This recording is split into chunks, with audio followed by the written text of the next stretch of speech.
Hello, good morning everyone. চলে এসেছি নতুন ভিডিও নিয়ে। গতকালকেই ভিডিও করেছিলাম জিসম মে তেরে এবং এই ভাষার এই ডুবাও, দুটো গানই কালকে চলে এসেছিল এবং কালকেই গানের 3 ঘন্টা পরে আবার ট্রেলারও ড্রপ করা হয়, বাংলা ট্রেলার, টাইগার মিডিয়ার ইউটিউব চ্যানেলে। তো কেমন লাগলো এই বিষয় নিয়ে কথা বলবো এবং তার সঙ্গে সঙ্গে দরদের ট্রেলার নিয়ে তো কথা হবেই। এবং যে প্যান ইন্ডিয়া রিলিজ, এত বড় যে রিলিজ হচ্ছে বাংলা এবং হিন্দি ভাষায়, দুটো ভাষাতেই 15ই নভেম্বর রিলিজ হচ্ছে। জানি না বাকি ভাষাগুলো কি হবে, যদিও বা বাকি ভাষাগুলোর মেন টার্গেট ছিল অনন্য মামুনের ওটিটি প্ল্যাটফর্ম। তো সেটার খবর হয়তো আমরা পরে পাবো, কিন্তু গতকালকেই এসকে মুভিজের পক্ষ থেকে 18টা ছবির অ্যানাউন্সমেন্ট হয়ে গেছে এবং সেখানে কিন্তু মেগাস্টার শাকিব খান এবং পরিচালক অনন্য মামুনকে আমরা দেখতে পাই এবং সেখানেও কিন্তু দরদের একটা নতুন রকমভাবে আমরা ঝলক দেখতে পাচ্ছি যে দরদ রিলিজ করা হচ্ছে। সেটা নিয়ে শাকিব ভাইয়াও স্টেজে উঠে অনেক কথা বলেছেন এবং আমরা দেখতে পেলাম যে অনেক পরিচালক, বহুরূপীর পরিচালক শিবপ্রসাদ মুখার্জি থেকে শুরু করে সৃজিত মুখার্জি, তারপর সৌমিত্রিষা, সবার সঙ্গেই দেখলাম শাকিব ভাইয়াকে কথা বলতে। এবার এটা মানেই এটা নয় যে পরবর্তী ছবি তাদের মানে তাদের সঙ্গেই, মানুষ তো গল্প করতেই পারে, তো সেই গল্পের খাতিরেই গল্পটা করেছে। শাকিব ভাইয়াকে দেখেছে এতদিন পরে, তো গল্প সবাই করবে, কিন্তু এটা নিয়ে আবার কেউ গুজব ছড়াবেন না যে পরের ছবি সৌমিত্রিষার সঙ্গে।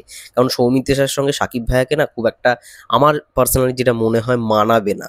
প্রধানে আমরা দেখেছি দেবের সঙ্গে যেরকম সৌমিত্রিষা, মানে পুরো মনে হচ্ছিল ভাই বোন, ঠিক আছে? তো আমি চাই না সৌমিত্রিষা আর শাকিব খান এই জুড়িটা আসুক। আরও অনেক ভালো ভালো নায়িকা রয়েছে, তাদের সঙ্গে শাকিব ভাইয়া কাজ করুক, এটাই চাই। যেমন বরবাদ হচ্ছে, যাই হোক না কেন সেই বিষয়ে পরে। প্রথমে যদি দরদের ট্রেলার নিয়ে আলোচনা করি, তাহলে আমি বলবো দরদের ট্রেলার কাটিংটা দারুণ হয়েছে। আমার তো পার্সোনালি খুব ভালো লেগেছে। পজিটিভ দিকগুলো নিয়ে যদি প্রথমেই কথা বলি, প্রথমেই বলবো এই যে ট্রেলারটার যে কাট, মানে এডিটিংটা খুব ভালো। এবং যেরকমভাবে ইন্ট্রোডাকশনটা করানো হয় শাকিব ভাইয়ার, যে তিনি একজন খুনি, তার বউ ফাতেমা বিবি তাকে বলছে যে তুমি সারেন্ডার করো, মানে করোনি কেন? তখন সে বলছে প্রত্যুত্তরে যে যদি ভিলেন হই, ভিলেন হওয়ার থেকে হিরো হয়ে সারেন্ডার করাটাই বেশি বেটার, দিয়ে সে চশমাটা পরে নিল। মানে এটা না, এটার মধ্যে একটা আলাদাই সোয়াগ রয়েছে। এবং যেরকমভাবে ইন্ট্রোডাকশনটা করা হয় যে মেগাস্টার শাকিব খান নাচতে নাচতে ঢুকছে ঘরের ভেতর, আমার দারুণ লেগেছে ওই জায়গাটা। এবং তারপরেই আমরা এক একটা সংলাপ দেখতে পাই।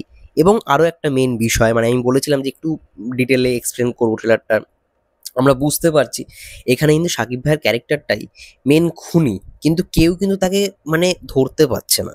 পায়েল সরকারের যে ক্যারেক্টারটা, মানে পুলিশ অফিসার আই থিঙ্ক, সে কিন্তু শাকিব ভাইয়াকে ডিরেক্ট ধরতে পারছে না। শাকিব ভাইয়াকে ধরার আগেও তার কোথাও কি সন্দেহ হচ্ছে অনেকজনের কাছে।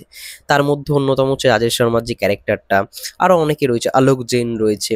এবং আমরা দেখতে পাচ্ছি শাকিব খানের যে ক্যারেক্টারটা দুলু মিয়া, সে কয়েকজনকে মিষ্টি খাওয়াচ্ছে, ভালো করে লক্ষ্য করে দেখো, রসগোল্লা খাওয়াচ্ছে এবং রসগোল্লা খাওয়ানোর পরেই কিন্তু তাদের কিন্তু মৃত্যু ঘটছে।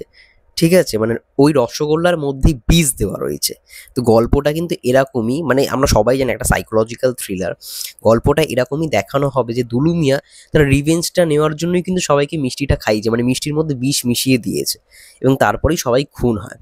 এবার খুনের মানে মেন সলভটা কি করে হয়, এবং একটা পোর্শন আমরা দেখতেও পাচ্ছি যে শাকিব ভাইয়ের ক্যারেক্টারটা কিন্তু জেল থেকে বেরোচ্ছে। তার মানে তার কিছু পাস্ট ছিল, বা এই ঘটনাটার জন্যই তাকে জেলে ঢুকতে হয়। কিছু তো রয়েছে ভাই। এবং টিজারের মধ্যে আমরা একটা ডায়লগ শুনেছিলাম যে আমি তাহলে জিতেই গেলাম। তো এইগুলোর মধ্যে নিশ্চয়ই একটা খুব ভালো কানেকশন রয়েছে এবং ভালো একটা টুইস্ট আমরা পেতে পারি সিনেমাটার মধ্যে, এইটুখানি আমার বিলিভ রয়েছে অনন্য মামুনের প্রতি। গল্পটা যেহেতু ওনারই, যাই হোক না কেন, ভালো। আমার ট্রেলারটা কিন্তু বেশ এঙ্গেজিং এবং প্রমিসিং ট্রেলার লেগেছে, আমি মিথ্যা কথা বলবো না।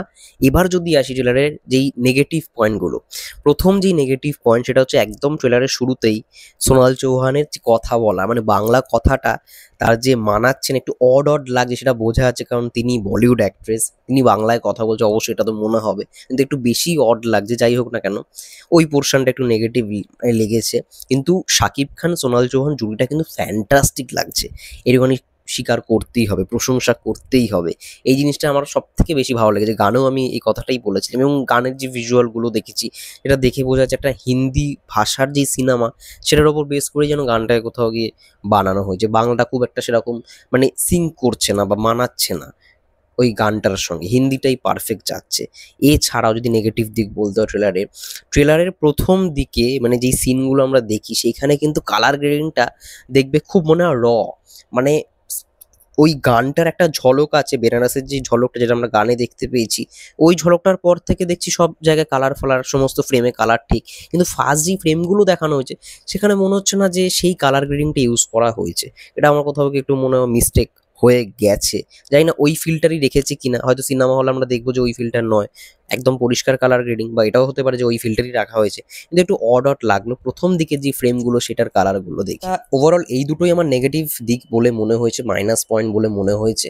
এবং আরও যেই জিনিসগুলো বলা দরকার, যেহেতু এটা একটা প্যান ইন্ডিয়া ফিল্ম এবং গতকালকে যেহেতু এসকে মুভিজের পক্ষ থেকে মানে 18টা সিনেমার ঘোষণা করে দেওয়া হলো, তো সেই অনুযায়ী দেখতে গেলে আজকে হচ্ছে 12 তারিখ, মানে হাতে আর রয়েছে 3 দিন। 15 তারিখ যেই ছবি রিলিজ, সেখানে কোনো রকমভাবে মানে এসকের তো কোনো সিনেমাই প্রমোশন এসকে করে না, কলকাতায় হোক বিদেশে হোক যাই হোক না কেন, তাদের বেশিরভাগ শুটিংই বিদেশেই হয়ে থাকে। দেখবে এই 18টা ছবির মধ্যে বেশিরভাগ ছবি কিন্তু বিদেশে শ্যুট হয়ে গেছে, এবং সবকটা ছবি কিন্তু অলরেডি শ্যুট হয়ে পড়েছিল একটা বছর ধরে, 1 থেকে 1.5 বছর ধরে শ্যুট হয়ে কিন্তু পড়ে আছে সিনেমাগুলো, তার জন্যই অ্যানাউন্সমেন্টগুলো করতে পেরেছে। কিন্তু দরদের মতো একটা ভালো ছবি, বড় ছবি, মেগাস্টারকে নিয়ে করা ছবি, সেটার প্রমোশন একদম নেই। ইভেন বুক মাই শোতে সিনেমাটা এখনো আসেনি, তো যার 3 দিন পরে রিলিজ তার কোনো বুক মাই শো নেই।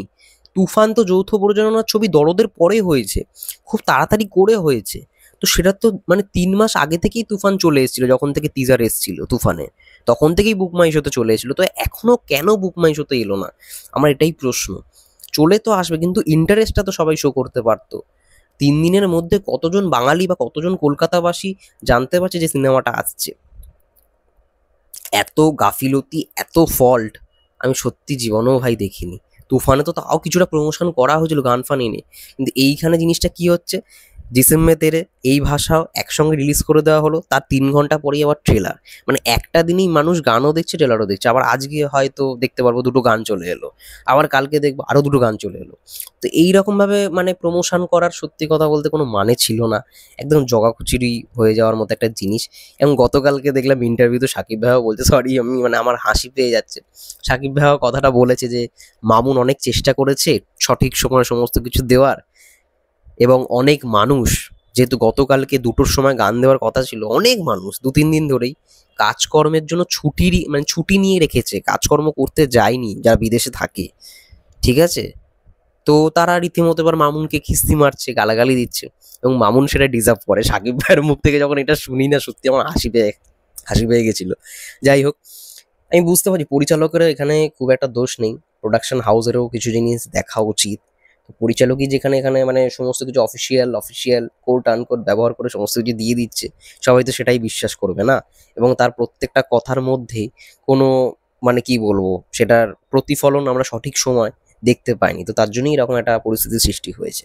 সিনেমাটা ভালো হোক এটাই চাই, বাংলাদেশে খুব ভালো ব্যবসা করবে এটা তো আমরা সবাই জানি, কিন্তু ইন্ডিয়াতে সিনেমাটা চলাটা খুব দরকার, ইন্ডিয়াতে সিনেমাটা চলা খুব দরকার। তারান আদার্স থেকে শুরু করে সবাই যখন এই জিনিসগুলো নিয়ে কথা বলছে, পোস্ট করেছে, তো অবভিয়াসলি বুক মাই শোতে অন্তত দেওয়াটা দরকার, যাতে মানুষ জানতে পারে সিনেমাটা কটা হল পাচ্ছে ইন্ডিয়াতে।